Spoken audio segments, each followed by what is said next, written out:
तभी उसकी सास नीलम आ जाती है और उसे फ़ोन पर बात करते हुए देखकर कहती है, बहू तो सुबह सुबह किससे बात करने लग। सहेली बनी देवरानी।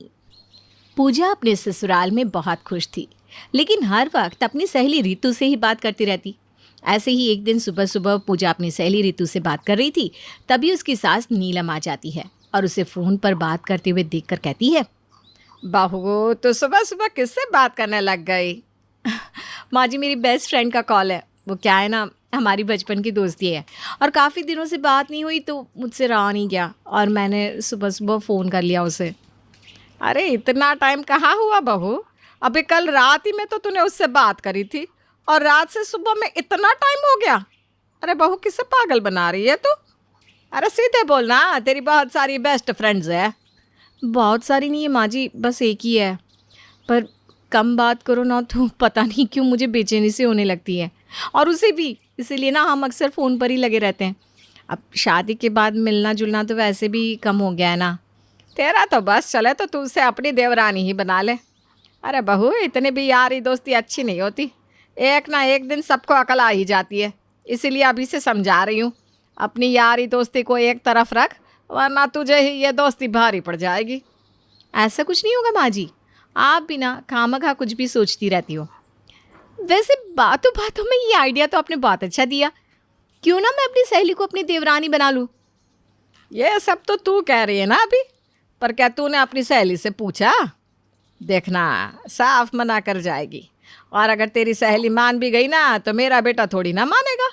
आजकल मियाँ बीवी की मर्जी जानी जाती है। तूने भी तो अपने पति से बात की थी, तभी तो शादी के लिए हाँ किया था ना। पर माँ जी, अगर देवर जी ने हाँ कर दिया तब तो आपको कोई दिक्कत नहीं होगी ना। अरे बहू मैं तुझे यही तो समझा रही हूँ कि बच्चों की मर्जी में और बच्चों की खुशी में ही बड़ों की खुशी होती है। बच्चों की खुशी जहाँ है वहाँ बड़े अपनी खुशी ढूंढ ही लेते हैं, और अगर बच्चे हाँ कर दे तो हमें क्या ही दिक्कत होगी। नीलम इतना कहकर चली जाती है, लेकिन नीलम की बात पूजा के दिमाग में रह जाती है और वो तुरंत अपनी सहेली को अपने घर बुलाती है। रितु घर आती है और वो दोनों बातें करते हैं। बातों बातों में पूजा रितु से कहती है, वैसे एक बात बता रितु, तुझे मेरा देवर कैसा लगता है? मतलब ठीक लगता है या फिर कुछ? तेरा देवर ना मुझे बहुत पसंद है। तेरी शादी में तुझसे ज़्यादा ध्यान तो मेरा तेरे देवर पर था। अच्छा जी, फिर तो तूने बात भी की होगी। और अगर तुझे मेरा देवर इतना ही पसंद है तो मेरी देवरानी बन जा। पूजा ने इतना बोला ही होता है कि वहाँ उसका देवर अर्जुन आता है और वो ये सब सुनकर कहता है, रितु तुमसे मना किया था ना, तुमने बता दिया भाभी को कि हम दोनों एक दूसरे से बातें करते हैं। भाभी प्लीज़ माँ को मत बताना, वरना वो तो पूरा घर सर पर उठा लेंगी। अच्छा जी, अब बात यहाँ तक आ गई है और तूने मुझे बताया भी नहीं। मैं तो पागल ये समझती रही कि तुझे अपनी देवरानी बनाऊं तो बनाऊं कैसे, और तूने तो पूरी सेटिंग बिठा रखी है। वैसे मेरा काम ना अब और आसान हो गया। पूजा, मैं तुझे ना बताने ही वाली थी लेकिन बता नहीं पाई, पर तू मुझे अपनी देवरानी बनाने के बारे में सोच रही थी। ये सुनकर मुझे बहुत खुशी हुई। भाभी माँ को पसंद नहीं आएगी शायद रितु। अरे उसकी चिंता तुम दोनों मत करो, मैं हूं ना। भाभी हूं तो भाभी वाला फर्ज तो निभाना ही पड़ेगा। बात करती है और कुछ ही दिनों में रितु और अर्जुन की शादी करवा देती है। अब वो दोनों पूरा दिन बातें करते रहते। ऐसे ही कई दिन निकल जाते हैं। कुछ दिनों बाद रितु अपनी सास के पैर दबा रही थी, तभी वहां पूजा आ जाती है। रितु, तुम यहाँ क्या कर रही हो? मैं कब से तुम्हारा इंतजार कर रही थी कमरे में, तुम आई ही नहीं। वो माँ जी अकेले बैठी थी ना तो मुझे अच्छा नहीं लगा, इसलिए मैं यहाँ आ गई। और यहाँ आने के बाद पता चला कि माँ जी के पैरों में दर्द भी है, तो मैंने सोचा क्यों ना माँ जी के पैरों की मालिश ही कर दूँ। बहू देख ले अपनी देवरानी को, आज तक तूने कभी सामने से नहीं पूछा कि माँ जी ठीक हो कि नहीं, और ये तेरी देवरानी है जो कि तेरी सहेली भी है। यहाँ आई, मेरे पास बैठी, मुझसे बात की, और अब मेरे पैर भी दबा रही है। माँ जी, मैं भी तो आपके पैर दबा देती थी। और रितु, तू कब से काम करने लग गई हैं? तुझे तो इन सब से मुझसे भी ज़्यादा चिढ़ होती थी ना। देख पूजा, अगर अपनी सास की सेवा करने से मैं अच्छी बहू बन पा रही हूँ तो इसमें बुरा क्या है। और वैसे भी माँ जी के पैर में बहुत दर्द था, मैं उन्हें अकेला ऐसे हालत में छोड़ तो नहीं सकती थी ना। जुग जुग जियो मेरी प्यारी बहू, सच में तूने तो मेरा दिल ही खुश कर दिया। इतना समय हो गया बड़ी बहू को आए, लेकिन आज तक इसने मुझे सामने से एक गिलास पानी तक नहीं पूछा, जब तक मैं ना कहूँ। पर जब से तू आई है सच में ऐसा लग रहा है कि कोई अपना है इस घर में जो मरते टाइम एक गिलास पानी तो देगा। पूजा को अपनी सास के मुंह से रितु की तारीफ सुनकर बिल्कुल भी अच्छा नहीं लगा।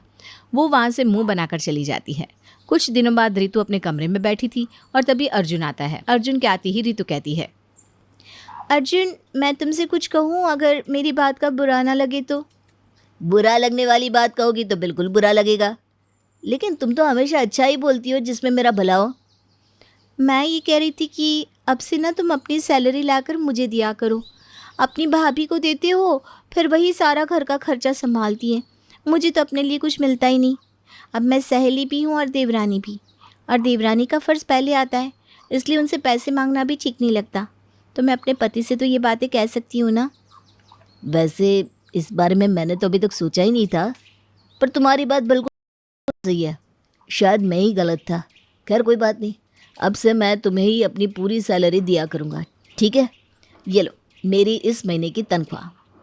अर्जुन रितु को अपनी पूरी सैलरी देकर कमरे से बाहर निकलता है। तभी उसे पूजा मिलती है और पूजा अर्जुन से कहती है, देवर जी वो महीना लग चुका है, आपको इसी समय तनख्वाह मिलती है ना, पर आपने अभी तक मुझे अपनी तनख्वाह नहीं दी।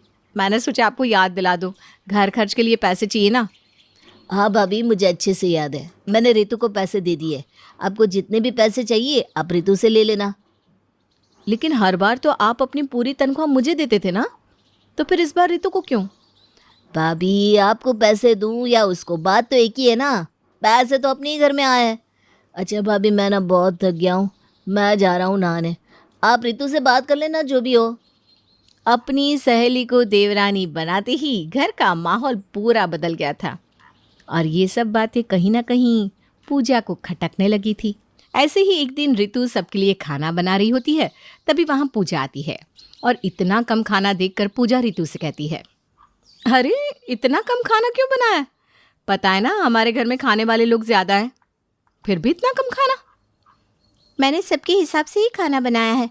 तुम तो रोज़ इतना सारा खाना बना कर रख देती हो और बाद में वो सारा खाना वेस्ट होता है। कम से कम हिसाब से बनेगा तो खाना वेस्ट तो नहीं होगा। और वैसे भी अनाज लाने में भी पैसे लगते हैं और पैसे कोई पेड़ पर नहीं उगते। ये तुम मुझसे कैसी बात कर रही हो? मैं क्या खाना खराब करती हूँ? अरे तुमसे ज़्यादा अकल है मुझ में। आई बड़े मुझे बोलने वाली। अब से खाना हिसाब से ही बनेगा। अपने और अपने पति का खाना देख लेना, कितना बनता है उतना ही बनाना। मैं अपना और अपने पति का देख लूँगी और माँ जी से पूछ लिया करेंगी कि वो कितना खाएंगी। रितु अब हर बात में हिसाब और आनाकानी करने लगती है और ये सारी बातें पूजा को बिल्कुल पसंद नहीं आती। कुछ दिनों बाद बिजली का बिल बहुत ज़्यादा आता है, जिसे देखकर रितु अर्जुन को लेकर सीधा पूजा के कमरे में जाती है, जहाँ पूजा अपने पति के साथ बैठी थी। ये क्या है? इतना ज़्यादा बिजली का बिल कैसे आया? हम लोग तो एसी भी नहीं इस्तेमाल कर रहे हैं, तो इतने सारे बिजली के बिल के पैसे किस बात के भरे जा रहे हैं? रितु, घर में एसी नहीं है पर और सामान तो है। फ्रिज, टीवी, कूलर, पंखा, इन सब का भी तो इस्तेमाल होता है और इन सब में बिजली तो जाती है। पहली बार थोड़ी ना इतना बिल आया है। अरे जब हम इन सभी चीज़ों का इस्तेमाल करते ही नहीं तो हम इनका पैसा दे ही क्यों? हमें क्या पागल समझा हुआ है? एसी के मज़े आप दोनों लो, सब कुछ आप इस्तेमाल करो और जब बिल भरने की बारी आए तो हम भरें। अर्जुन जी देख रहे हैं ना आप क्या हो रहा है? आप अपने भैया भाभी को कुछ बोलोगे या नहीं? अब भैया, रितु की बात तो सही है। अरे हम तो बस पंखे में ही अपना दिन गुजार लेते हैं और फिर भी हमें इतने पैसे दे, ये बात तो मुझे भी कुछ सही नहीं लग रही। मुझे नहीं लग रहा कि हमें इतने पैसे देने भी चाहिए। देवर जी, आज से पहले तो आपको ये बिजली का बिल कभी भी ज़्यादा नहीं लगा और एसी हॉल में लगी है, वहाँ सब बैठते हैं, अकेले हम नहीं बैठते। और पंखा भी सबके कमरे में है। फ्रिज का पानी इस घर का हर सदस्य पीता है, टीवी हम सब देखते हैं। तो आज ज़्यादा बिल आने पर इसका बिल हमारे सर पर क्यों मढ़ा जा रहा है? देख रहे हो अर्जुन कैसे हिसाब लगा रही है, बांट रही है सब कुछ। अरे हम तो ऐसा कुछ कर भी नहीं रहे, हम तो बस बात करने ही आए थे, लेकिन यहाँ पर तो पूजा पूरा हिसाब किताब खोलकर बैठ गई, जबकि इस घर के ज़्यादातर खर्चे आप उठाते हैं। मैं हिसाब किताब खोलकर नहीं बैठी हूँ, मैं एक इंसान की वजह से नहीं आया। घर में जितने लोग रहते हैं उतना सामान है और उन सभी सामानों का हर इंसान बराबर उपयोग करता है, इसलिए इतना बिल आया है। अब से पूरा बिजली का बिल हम लोग नहीं भरने वाले। अब से बिल आधा आधा किया जाएगा, आधा आप लोग देंगे और आधा हम। क्यों अर्जुन, मैं सही कह रही हूँ ना? हाँ, तुम बिल्कुल सही कह रही हो रितु भाभी। अब से हम आधा ही बिल भरेंगे, बाकी का आधा आप लोगों को ही भरना पड़ेगा। अर्जुन रितु की हर बात में हामी भर रहा था और अब पूजा को भी अपनी सहेली उर्फ देवरानी की सारी चालाकियां समझ में आने लगी थी। कुछ दिनों बाद पूजा अपनी सास के पास जाकर कहती है, माँ जी आप सही थी, शायद मैंने ही अपनी सहेली को सहेली से ज़्यादा मान लिया, तभी तो आज मेरे ही घर में मुझे ही नहीं पूछा जा रहा। बहू, मैं तो हमेशा अपने बच्चों का भला सोचती हूँ, मुझे क्या पता था तेरी सहेली ऐसे निकल जाएगी। अरे जब तक मेरी सेवा कर रही थी तब तक तो मुझे भी सही लग रही थी, अब तो घर को बांटने में लग गई है। यह तो सरासर गलत है। यह घर सिर्फ और सिर्फ मेरा है और मेरा ही रहेगा। मेरे जीते जी तेरी वो सहेली इस घर को बांट नहीं सकती। पर माँ जी, अगर हमने कुछ नहीं किया तो ये ऐसे ही चलता रहेगा, रितु ऐसे ही करती रहेगी, कर देगी।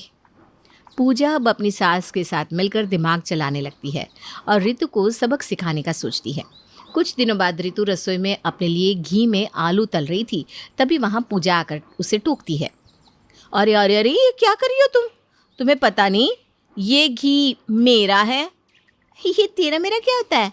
हम दोनों इस घर की बहुएं हैं, देवरानी जेठानी है, और हम दोनों तो सहेलियां भी हैं, तो हम दोनों के बीच में ये तेरा मेरा कैसे आ गया?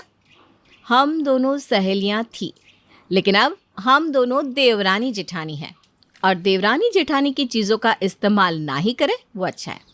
ये मैंने अपने पति के पैसों से लिया है, तो तुम अब अपने पति के पैसों से लेना, ठीक है? चलो आप घी का इस्तेमाल बंद करो। ओ, तो ये है तेरा असली रूप? अब तो घर के सामान पर हक जमाएगी। कोई बात नहीं, रख अपना घी अपने पास। पूजा की बात सुनकर रितु को बहुत गुस्सा आता है। वो इतना बोलकर तुरंत अपनी सास को वहाँ बुलाती है। माँ जी, देख रही हो पूजा को? अरे खाने की चीज़ में मेरा तेरा कर रही है, ये तो कितनी गलत बात है ना। बहू, अब मैं क्या करूं? तुम दोनों हो कि तुम समझ ही नहीं रही हो। अरे यह घर तुम दोनों का ही है और तुम दोनों ही मेरा तेरा करने लग गई हो। इस बुढ़िया की कौन ही सुनेगा? तूने भी तो कहा था ना कि अब हिसाब किताब होगा हर चीज़ का। तो ठीक ही बोल रही है बड़ी बहू, ये उसके पति के पैसे से आया है तो उसका ही हुआ। नीलम भी जवाब देकर वहाँ से चली जाती है और ऐसे ही हर रोज़ होता है। जो चीज़ रितु इस्तेमाल करने आती तुरंत पूजा उससे छीन लेती और बता देती कि उसके पति के पैसों का नहीं आया। ऐसे ही कई दिन हो जाते हैं और इस तरह रितु घर की किसी भी चीज़ का इस्तेमाल कर ही नहीं पा रही थी। कुछ दिनों बाद रितु की माँ अनीता आती है और रितु पूजा के पास जाकर कहती है, पूजा, वो मेरी माँ आई है और मैंने अपनी माँ को बोला हुआ है कि मैं बहुत ही ठाठ से रह रही हूँ, लेकिन जब से घर में तेरा मेरा होने लग गया है ना, तब से हम लोगों के ठाठ तो रह ही गए हैं। मैं नहीं चाहती कि मेरी माँ के आगे मेरी इंसल्ट हो जाए, तो मैं तुम्हारा कुछ सामान इस्तेमाल कर सकती हूँ क्या? नहीं, तुम मेरी किसी भी चीज़ का इस्तेमाल मत करना। जहाँ तुम्हारे पति के पैसे लगे थे वहाँ मैं चुप रही, तो इसीलिए अब जहाँ मेरे पति के पैसे लगे हैं वहाँ मैं तुम्हें कुछ भी नहीं लेने दूंगी। आई बात समझ में? रितु को पूजा की बातें काफ़ी ज़्यादा बुरी लगती है, लेकिन उसके पास पूजा की बातों का जवाब भी नहीं था, क्योंकि ये सब तो खुद रितु ने ही शुरू किया था। इसलिए वो चुपचाप निराश होकर अपनी सास के पास जाती है। माँ जी, पूजा ने तो साफ मना कर दिया कि मैं उसकी चीज़ों का इस्तेमाल नहीं कर सकती। आप ही कुछ दे दीजिए ना, मेरे पास कुछ भी नहीं है। माँ जी, अगर आप मेरी मदद कर देती हैं तो मेरी माँ के आगे मुझे शर्मिंदा नहीं होना पड़ेगा। माफ़ करना बहू, मैं तेरे ही बनाए नियमों की वजह से मजबूर हूँ, वरना मैं तेरी मदद ज़रूर कर देती। रितु को काफ़ी ज़्यादा बुरा लगता है, वो वहीं पर रोने लगती है। तभी पीछे से अर्जुन और पूजा दोनों आते हैं। आया तुम्हें समझ में रितु? यही तुम इतने समय से कर रही थी। हम लोग कुछ बोल नहीं रहे थे कि तुम्हें खुद समझ में आ जाए, लेकिन देख लो, तुम्हें खुद समझ में नहीं आया। अब यही सब चीज़ तुम्हारे साथ बीती तब तुम्हें समझ में आ रहा है। रितु को अपने किए पर काफ़ी पछतावा होता है और वो अपने सहेली से अपनी देवरानी और सहेली